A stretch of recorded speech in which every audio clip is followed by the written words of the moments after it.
Uno de los mitos que más bestia he visto siempre es que un buen azote a tiempo educa o corrige. Eso que era una verdad absoluta, hoy por hoy está demostrado que no sirve para nada. Un azote a tiempo solo sirve para generar miedo y para someter, pero educar no es someter. Cariño no es decir, cariño, me has pegado una patada, no se pega. Esa educación, esa comunicación de parece que ponerle cariño es hablar como si fueras Candy Candy, no creo que sea la solución. Hay miedo a frustrarles, pretendemos además que les pongamos límites y les gusten. Pues no, claro que no. Ellos tienen sus objetivos y no son los mismos que los tuyos. Tú no educas a tu hijo para que te valide a ti, tu hijo no está aquí para quererte. Si tú quieres generar cambio en algo, primero cambia a ti. Hoy estoy aquí con una persona muy interesante que conozco desde hace años y que se ha desarrollado y se ha formado mucho en la crianza respetuosa para padres e hijos y que tienes una trayectoria súper bonita, sobre todo vocacional.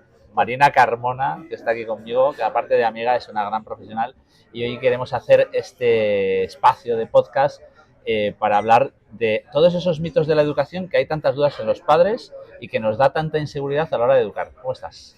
Bien, encantada de estar aquí contigo después de años que nos conocemos, ¿verdad? Encontrarnos en este contexto tan diferente, pues es un placer. Estoy muy bien, gracias. Bueno, ¿qué opinas? ¿Cuáles son los mitos? El placer es mutuo, pero ¿cuáles son los mitos que tú detectas? Yo ahora te diré los míos. Mitos. Es que las cosas han cambiado tanto que las ideas que estaban generalizadas antes ya no valen casi ninguna.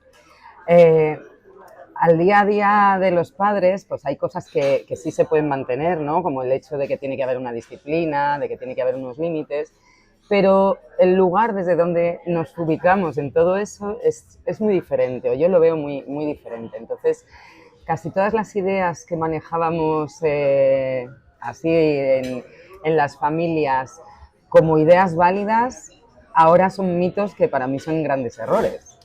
Bueno, fíjate que yo uno de los mitos que más bestia he visto siempre es que un buen azote a tiempo educa o corrige, ¿no? Entonces ahí estamos confundiendo varios conceptos, ¿no? El primero sería ser firme o autoritario o tener autoridad, y el otro es que eso educa.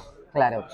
Por eso te decía que han cambiado tanto las cosas, que eso que era una verdad absoluta, el azote a tiempo, hoy por hoy está demostrado que no sirve para nada. Un azote a tiempo solo sirve para generar miedo y para someter, pero educar no es someter.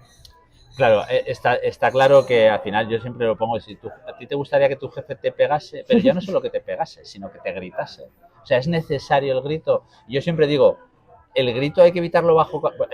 Ha habido una etapa de la educación que ha sido demasiado laxa y hemos perdido también conceptos de lo que son la estructura de tener la claridad mental de cómo educar. Entonces, yo creo que gritar es necesario cuando es necesario. Cuando tu hijo va a correr peligro inminente que cruza la calle, pega el grito de tu vida. O sea, ahí tienes que gritar. Pero gritar realmente surge cuando faltan herramientas de comunicación o cuando ya nos desesperamos. El grito surge cuando las herramientas se acaban, ¿no? Los gritos surgen cuando sientes la impotencia de no saber qué hacer. También. Cuando no tienes el recurso, te lo has dicho, la herramienta, y ya te ves acorralado y no sabes ni qué, gritas y si hace falta llegas al azote a tiempo. Y además te lo justificas porque, claro, ¿qué vas a hacer si no? Pero sí hay posibilidades de hacer otras cosas, ¿no? El azote a tiempo, el grito, no te digo que no sean, que sean fáciles de evitar, porque además provenimos de una educación en la que eso era el recurso y entonces lo tenemos normalizado. Y has dicho algo que me parece muy importante, que hemos tenido un momento en el que hemos sido demasiado laxos. Yo no creo que es que hayamos sido demasiado laxos. O sea, sí hemos sido demasiado laxos, pero no porque la educación lo haya sido, sino porque las nuevas corrientes no se estaban interpretando bien. Y se entendía que evitar el azote a tiempo y el grito era evitar la disciplina. Pero eso no es cierto. La disciplina puede ser firme, puede ser contundente, sin tener que llegar a ningún tipo de violencia como es un grito o como es un azote. Totalmente de acuerdo. Y fíjate que, a más que todo esto, ha habido la tendencia que nosotros hemos buscado en el extremo, el punto medio. Yo creo que nuestra educación ha habido un momento en el que todo valía, hemos querido darle a nuestros hijos lo que no nos dieron o lo que no pudieron dar nuestros padres, igual que hicieron nuestros padres, y al final se ha transmitido mal esto. Y hay un momento en el que pensábamos, esto es otro mito, cuanto más cariño le ponga a mi hijo, mejor. Ya, pero es que ¿qué es el cariño? Quiero decir, cariño no es decir, cariño, me has pegado una patada, no se pega. O sea, esa educación, esa comunicación de parece que ponerle cariño es hablar como si fueras Candy Candy, no creo que sea la solución. Porque se trataba de hacer una contención de ese input de violencia que teníamos dentro sin tener claro qué es lo que estábamos haciendo. Yo eso lo he visto en muchas mamás a lo largo de mi trayectoria, que he estado ejerciendo 20 años en educación infantil, en muchas mamás y muchos papás que buscaban en esa laxitud, en ese exceso de suavidad, buscaban ser respetuosos. Pero ser respetuoso con un niño es poner el límite claro y tan enérgicamente como sea necesario, sin llegar al grito. Es decir, un no tiene que ser un no. Hubo un momento que había un miedo a decir que no a los niños, pero el no es una parte muy importante de la educación. Y cuando un niño está excediendo los límites, como por ejemplo el de agresión, tienes que ser contundente y decir, no me puedes pagar. Esto no es admisible. Tienes que saber consolar y acompañar la emoción, todo lo que tú quieras, pero el límite tiene que quedar puesto. A mí me parece que esto es fundamental. Aparte de fundamental, fíjate que todo lo que contemos aquí se va a quedar corto, pero como para hacer unos hincapiés para que la gente que nos escuche tenga claridad mental. Porque fíjate que me han pasado varias cosas. En las escuelas de padres que yo he impartido, en los talleres, también te habrás encontrado tú en los tuyos, ¿no? Me he encontrado lo siguiente. Ya, es que si le digo eso a mi hijo, le va a molestar. Ya es que a lo mejor que a tu hijo le moleste es que tú estás haciendo bien tu trabajo. Y entonces tú no puedes evitar que a tu hijo le molesten las cosas. Y esto abre el otro plano, la frustración. No, hombre, no, pues pobrecito, si no le gusta eso, pues hay que evitárselo. No, le debes evitar. Es que en la vida van a venir cosas o situaciones, lo hemos visto pues con muchas situaciones que pasan en la vida que son inevitables, desde catástrofes hasta situaciones laborales, que de repente una empresa cierra, pues si tú le vas a evitar la frustración, pues ahí está. Me río mucho con Natcher, que es un youtuber muy famoso humorista, ¿no? Cuando dice, hace las 3 generaciones, ¿no? Los de los 80, los de los 90, los de los 2000. Y llega a los de los 2000 y dice, bueno, hijo, a lo mejor no sería un buen camino. Ansiedad, ¿no? Ya hemos generado. Claro, entonces, ¿la generación de ahora es que son malos? No, es que les hemos transmitido a lo mejor mal las cosas y es momento de ponernos las pilas. Es que hay miedo a frustrarles. Pretendemos además que les pongamos límites y les gusten. Pues no, claro que no. Ellos tienen sus objetivos y no son los mismos que los tuyos. Pero ¿dónde van a aprender a frustrarse y a aceptar que las cosas no siempre son como ellos quieren? Mejor que en la familia. No puedes pretender que tu hijo esté tan contento cuando tú le dices, no puedes hacer esto que estás deseando hacer. Pues claro que se enfada, no te enfadas tú cuando llega alguien y te dice, no, mira, pues yo quería hacer esto, ya, pero no se puede. Bueno, pues el ratito de enfado lo tienen que llevar. Y tú como padre tienes que aceptar que ese ratito esté ahí, porque queremos que encima nos hagan caso contentos. Ya. Bueno, pues no, es que son seres humanos. No, sí, yo siempre digo, tú ahora llegas a casa y te gustaría tener un hijo y le dices, recoge la habitación. Sí, claro, papá, ¿cómo no? ¿Quieres que haga algo más? Te voy a hacer la compra y te pongo la mesa. No, eso no sucede en la mayoría de los casos. ¿Puede haber algún niño así? Sí. O en algunos momentos, porque claro, no todos todo el rato somos iguales todos, ¿no? Y hay momentos en la convivencia con tu hijo que es más fácil la cooperación porque hay más conexión y entonces fluye todo mejor. Pero luego tenemos todos ratitos, ellos también, y no les apetece, y entonces llega un momento que esa cooperación no funciona. Y eso también lo tenemos que aceptar como padres, ¿no? Queremos que se porten bien todo el tiempo y desde pequeños. Pues no. Esto es imposible. Tenemos que bajarnos también de esta burra de idealizar cómo tienen que ser las cosas y aceptar que eres el padre o la madre que eres y aceptar que tu hijo es el hijo que es. No el que tú quisieras ni el ideal, sino el que es con sus cositas, sus matices, sus grises y sus blancos.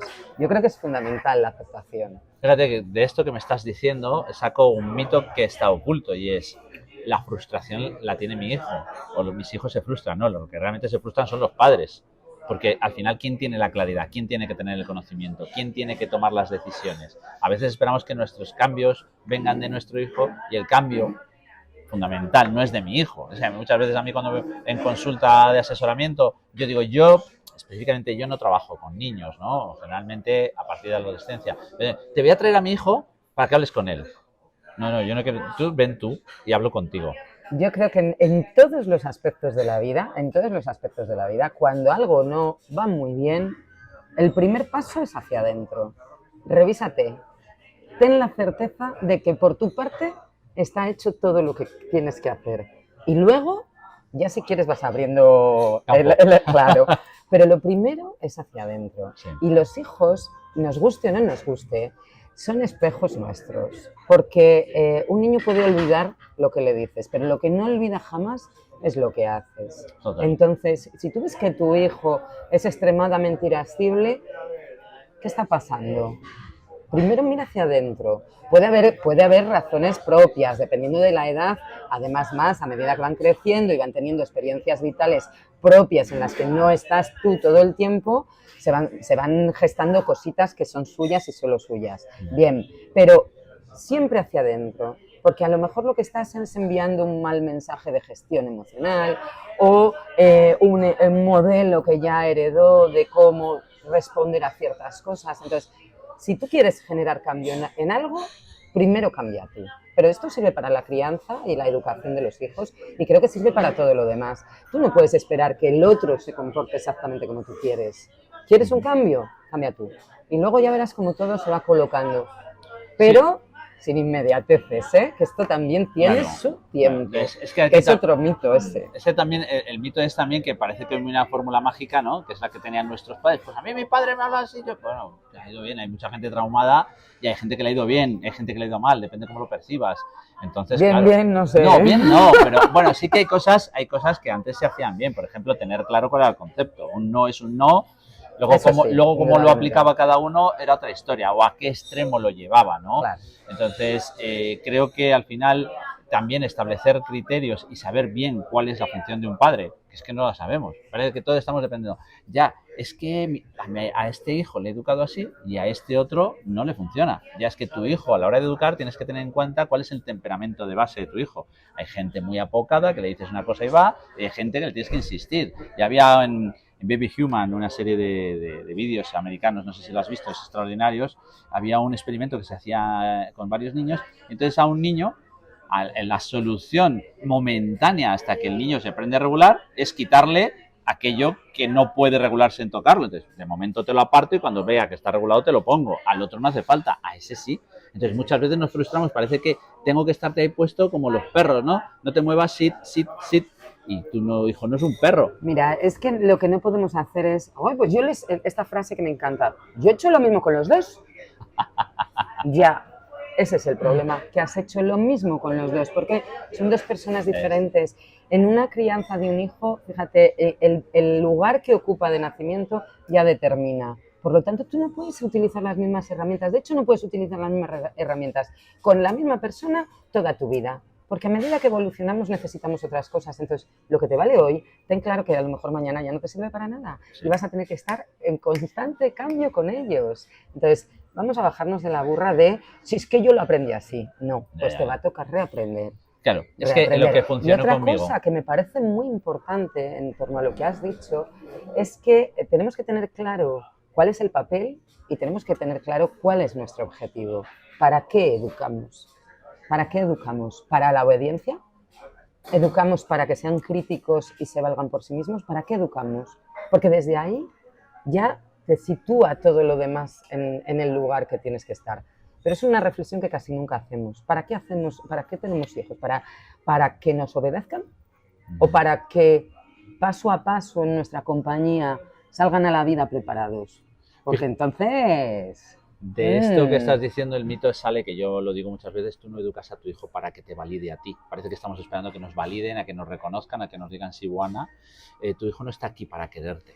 Tu hijo te quiere en consecuencia con la vida y si has hecho las cosas bien cuando madure, pues seguramente agradezca muchas cosas. Pero si tú estás esperando ese para qué, para que mi hijo me quiera, lo hago para que me reconozca, lo hago para que me valide, entonces te vas a frustrar, porque en el momento en que dé un giro no te valide, vas a hacer todo lo posible para conseguir ese para qué que tú has dicho. Y mucha gente tiene un para qué oculto de quiero que mi hijo me quiera. Entonces todos tus para qué y todos tus motivos y tus estrategias que vas a ejercer con él van a ir en ese sentido. Este es un gran error. El otro para qué es precisamente para que me quiera, que es el que estaba diciendo, Y entonces yo siempre digo, a tu hijo no lo tienes que educar para que te quiera, lo quieres educar para que aprenda, para que respete, para que lo eduques en saber cómo funciona el mundo. Yo a mi hijo particularmente le digo, la función de mí no es que tú estés de acuerdo con todo lo que digo, es hacer lo que creo que es mejor para ti. Y lo que es mejor para ti es que sepas relacionarte, sepas saludar, sepas estar en los sitios, sepas reconocer las situaciones. Y habrá cosas que te diga que no te gusten y habrá cosas que te diga que te gusten más. Pero siempre mi objetivo es este. Y acepto, y yo le digo, estás perdonado de por vida, pero acepto que habrá veces que ya el perdón me vale, ¿no? Porque esto es, parece que te digo perdón por lo que cayó y ya está, ya todo solucionado, ¿no? Digo, pero a veces te cabrearás conmigo y tengo que estar dispuesto como padre a que mi hijo me niegue y que mi hijo me reniegue de mí y me odie, incluso me odie. Hay etapas de todo, ya te he dicho, pienso que las relaciones evolucionan con el tiempo, una relación paterno-filial dura mucho tiempo y no va a ser siempre igual. Y de hecho las etapas clásicas del desarrollo infantil van marcando esa relación también de forma generalizada, luego ya cada uno con sus matices, ¿no? Pues no es lo mismo un niño de 6, 7, 8 años que su padre todavía todo lo sabe, qué maravillosos son mis padres, cómo les quiero, que cuando empiezan a entrar en la adolescencia y, ostras, ya tienen otros modelos y papá y mamá ya no molan tanto y esto hay que aceptarlo. No podemos pretender, a ver, lo de que no estamos aquí para que nos quieran, es que nos va a dar igual, nos quieren. Lo que no lo saben a veces. Claro, nos quieren porque es así y mira que la podemos cagar, con perdón de la expresión, y aún así los hijos nos quieren, ¿no?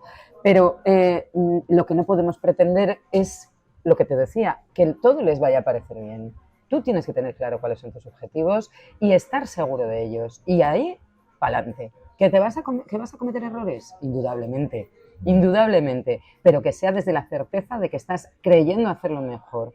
Y si ves que cometes errores, no pasa nada por equivocarse, porque es otro de los grandes mitos. Los padres no se equivocan, las madres no se equivocan. No, claro que nos equivocamos. Pues estamos aprendiendo a ser padres a medida que somos padres y madres.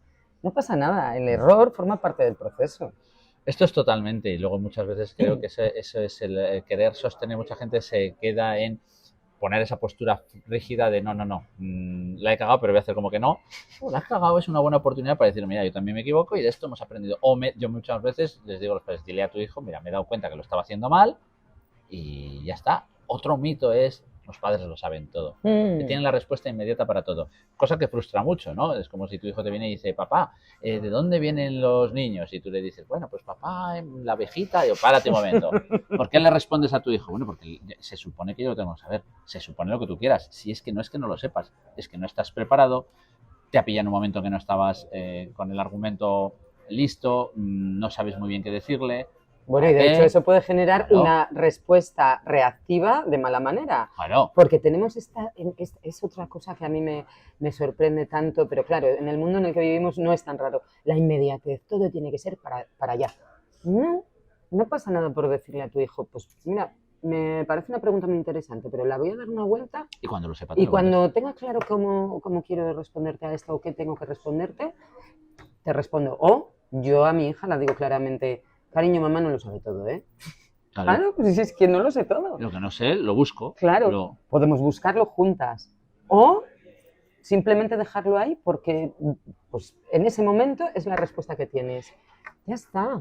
Que fíjate que esto que estás diciendo abre otro tema, y es que muchas veces la oportunidad en no sé la respuesta, pero sí tengo la claridad de saber cuál puede ser la respuesta adecuada, y más en un mundo en el que Internet nos ha abierto en la palma de la mano toda la información del mundo en un segundo. Y muchas veces la gente busca en Google o busca en Internet y eso no es la verdad. O sea, ayer mismo me preguntaban sobre un tema que ibas a poner en una entrevista, qué diferencia había entre conciencia y consciencia. Habían buscado en Internet y la respuesta estaba al revés. Y yo digo, no, es que no es así. Entonces, tener criterio es el fundamento del padre, es el argumento del padre. Tengo experiencia, me he equivocado, sé discernir y tengo claridad.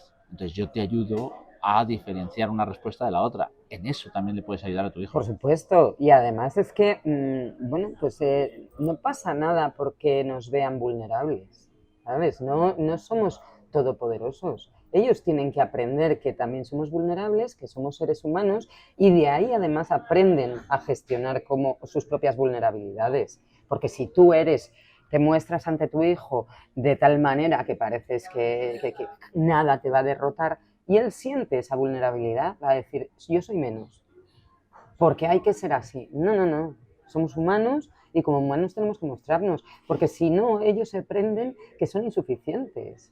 Entonces, vamos a bajarnos, vamos a aceptar las cosas como son y mostrarnos seres humanos, sin más. Y si hay que buscar respuestas, claro que tienes el criterio, tú eres el líder de la familia, ¿no? Que yo creo que esa es la clave de la verdadera educación, ¿no? Convertirte en un líder para tus hijos y como líder buscar soluciones conjuntas.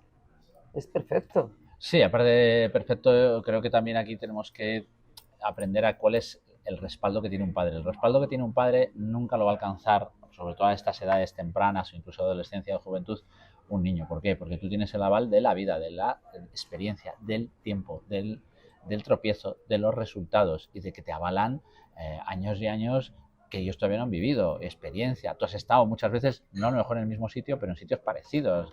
Te has creído que eras inmortal en un momento de tu vida, te has creído que eras incombustible en un momento de tu vida, te has creído que tenías la razón absoluta en un momento de tu vida. Entonces, claro, desde ahí ese respaldo es lo que tienes que tener tú como criterio. Y el no ponerte en duda tú no quiere decir que siempre lo vayas a saber todo, pero hay una cosa que tienes que tener clara, que tú tienes una posición totalmente distinta a la de tu hijo y eso es lo que te da fuerza delante de él. Aunque él no lo sepa todavía, pero tú sí que tienes que saberlo. Y ahí está la firmeza, la seguridad y la tranquilidad de incluso decir, mira, no lo sé, pero creo, aunque yo no he estado ahí, que no me huele bien.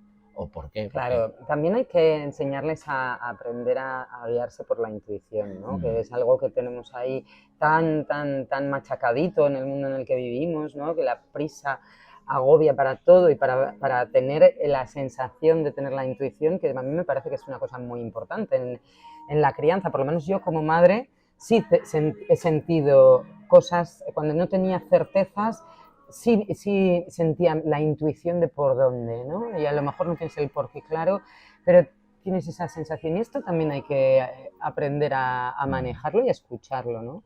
Y también es nuestra labor, ¿no? Porque esa parte de nosotros, que es muy sabia, la tienen los niños, como todo ser humano que son, y también tienen que aprender a manejarla, ¿no? Y el lugar, claro, tú tienes la experiencia, tienes que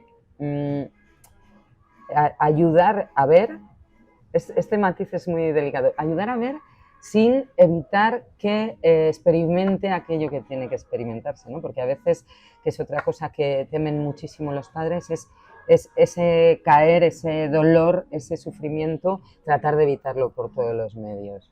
Y hay cosas que no hay que tratar de evitar. Hay que dejar que ocurran, estando atento para abrazar lo que venga después, pero las experiencias las necesitan, porque ahí es donde se forja su propia vida, ¿no? Y su propia, pues su propia sabiduría para el futuro. Desde luego, y al final como padres también tenemos que aprender mucho, tenemos que replantearnos, pues en resumen, ¿no? El para qué, desde dónde lo estoy haciendo desde la necesidad. Y otra de las cosas que yo veo mucho es esa falta de madurez como padres que nos falta, ¿no? Que está bien que te diviertas, que tienes derecho a viajar, que tienes derecho a hacer tu vida, pero eres padre. O sea, a ver, ponte un poquito, tienes unas prioridades y tienes unas responsabilidades. Luego queremos que nuestros hijos tengan prioridades, jerarquía y responsabilidades. Yo veo una sociedad en general, no digo que todo el mundo sea así, pero una general poco consecuente y responsable, coherente con la edad que tiene, madurativa. Entonces queremos que nuestros hijos madurativamente sean maduros cuando nosotros como sociedad no lo somos. Queremos vivir viendo todas las series de Netflix, queremos ir a todos los escape rooms, a todos los viajes posibles, que está muy bien, pero a veces también hay un precio que pagar que tienes que estar dispuesto a pagarlo, ¿no? Y hay que plantearse esto. O sea, el educar tiene un precio y a veces hay que estar donde hay que estar y a veces no.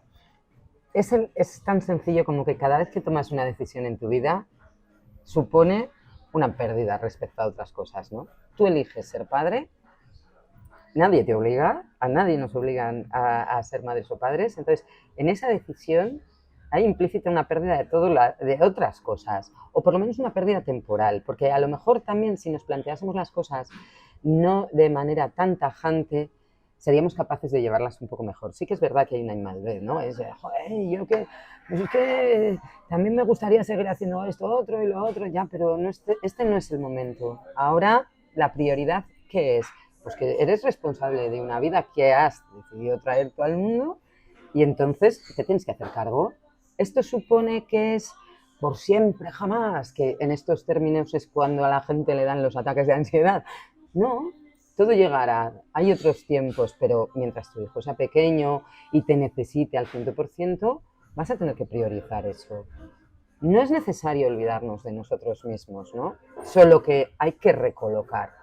Hay que tener el foco donde hay que tenerlo sin perder de vista lo esencial también de ti mismo, ¿no? Porque yo que trabajo con muchas mamás, en ese afán de querer hacerlo lo mejor posible, de entrega, de no sé qué, hay muchas que se quedan por el camino a nivel personal. Y esto tampoco es, ¿no?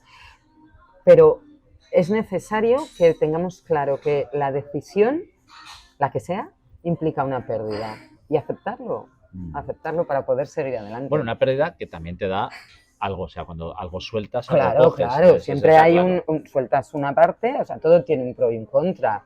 Todo. Pero fíjate que hay una cosa, y aquí sí que voy a barrer para casa, para la tuya y para la mía. Veo que se invierte muy poco en formación para padres, es decir, les cuesta mucho, no me cuesta nada llevar a mi hijo en un parque de atracciones, no me cuesta nada comprarme una televisión de 55 pulgadas, pero me cuesta mucho entender que la inversión en tu futuro sea, por lo menos pararte a reflexionar si lo que estoy haciendo, a lo mejor no estoy de acuerdo con lo que me dice el formador, esa formación, ¿no?, que nosotros las damos, pero sí que me pone a decir, oye, pues estoy más firme en lo que estaba pensando, me he dado cuenta que tengo que cambiar algo o esto no lo compro ahora, pero párate. Que le cuesta mucho a la gente invertir en formación, en gente como tú y como yo, que se dedica un tiempo a establecer un criterio para poder luego mostrarlo a los demás, porque para eso nosotros nos dedicamos a lo que nos dedicamos, ¿no? El que hace puertas pues dedica tiempo a trabajar la madera, nosotros trabajamos otro tipo de madera. Otro tipo de madera. Es que ocurren muchas cosas en esto que estás diciendo. Primero que hay una falsa creencia de que, bueno, pues aprender a ser padre, pues todo el mundo es padre, no será tan difícil. Bueno, si lo que quieres es repetir exactamente lo que aprendiste como hijo, a lo mejor no necesitas ninguna formación. Ahora, si lo que quieres es hacer con conciencia algo diferente porque tú mismo has vivido que ese modelo que padeciste no es el mejor, entonces te va a tocar revisar y te va a tocar formarte. Nos ha tocado a todos, ¿eh? A mí la primera. Y a tu hijo le tocará. Claro, y a tu hijo le tocará. Y luego hay otra cosa y es que como nos obliga un poco a mirar hacia nosotros y a revisar esas cosas que se nos escapan, que nos cuestan, es decir, ya no solo es que van a tener que invertir tiempo y dinero en ellos, sino el esfuerzo de mirar hacia adentro. Y eso, pues todo el mundo no está preparado o no le apetece o no quiere. Entonces se juntan ahí varias cosas porque, sin embargo, si tú le dices a cualquier padre o cualquier madre, tú para tu hijo quieres lo mejor, y te dicen indudablemente, y pagarían universidades privadas y clases de inglés extras y hípica y no sé qué y no sé cuál. Vale, ¿y si yo te digo que todo eso no lo necesita, pero sí necesita que inviertas en ti? Ah, caramba. Sí, yo estoy equilibrado. Claro, lo mismo hay que empezar a dar vueltas a esto, ¿no? Vamos a sentar las bases. ¿Dónde están las bases? Lo que yo ofrezco, porque desde dentro de la familia, desde tu figura de referencia, que lo eres simplemente porque eres su padre, vas a hacer mucho más que cualquier clase particular. Entonces, ojo, yo creo que hay que dar una vueltita a esto y poner el foco donde hay que poner el foco. Sí, y ya para ir terminando, porque yo quiero que la gente se quede con ganas de seguirte, de seguirme y de seguir viendo este tipo de contenido. No se educa igual en el siglo XIX que en el siglo XX, no se educa igual con tecnología que sin tecnología, no se educa igual en el Congo que en España, ni que en Valladolid, ni que en Barcelona. O sea, las circunstancias educativas, culturales, también condicionan a que adaptes tu educación al entorno. Y esto es fundamental y no podemos educar igual en un sitio que en otro, ni con unas circunstancias ni en otras, pero sí que nosotros lo que proponemos en nuestras formaciones, tanto tú como yo, es intentar tener un concepto claro para adaptar nuestra educación a las necesidades, teniendo unas bases y criterios absolutamente sostenibles. Yo invito a que sigáis a Marina Carmona, con que pongáis eso la vais a encontrar. Tiene un contenido muy interesante, muy sencillo de seguir, creo que lo explicas muy sencillo para cualquier público. Y que, bueno, que aquí los que estéis en Valladolid, dentro de poquito, en octubre, vamos a lanzar una formación que será presencial, ya daremos más info, luego lo pongo también en las descripciones, pero que aunque estéis viendo este vídeo en el 2028, que podemos en contacto con nosotros porque vamos a seguir haciendo cosas y Claro. espero que la vida nos brinde muchos más años de Marina y de gente lo como que tú. haga falta. Sobre todo porque Marina tiene un brillo en los ojos que le hace ver que lo que hace y lo dice de corazón, y que yo me consta que lo aplicas en tu día a día. Pero lo más importante de un formador no es solo formar, sino también es cómo te afrontas, cómo afrontas tus retos personales, que también tenemos nuestras dificultades. Hombre, indudablemente. No hay una sola persona que sostenga a otros que no necesite ser sostenida. Eso es así. Así que, sin duda ninguna. Muchas gracias, José. A ti, Marina. Ha sido un placer. Antes decíamos en nuestra época, nos vemos en los bares, ahora nos vemos en las redes. Nos vemos en las redes. Bueno, y si hay que verse en un bar tomando un café, también. Eso está hecho. Gracias. Venga.